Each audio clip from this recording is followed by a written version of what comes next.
Короче, начал ехать. Чувствую, ремень свистит, блин. Короче, упала натяжка, блин. Но в чем прикол? Вот видите, там где вот метка стоит.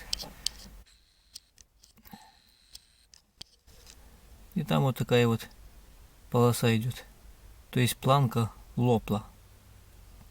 Я в шоке. Но этот вот пластина, что на ней, то есть трещина, ну это еще цветочки. Там оказалась проблема еще большая, еще на больше. Это куда-то улетучился болт, что держит генератор, то есть нижний болт генератора. Ну вот так вот. Да, вот так вот иногда бывает, как говорят, да, там сапожник без сапог. Такое бывает. В общем, пришлось искать все подручные средства, чтобы туда что-то там придумать, да, и этих 15 километров доехать до гаража. Ну, нашел способ. Сейчас увидите. Так, уже на гараже.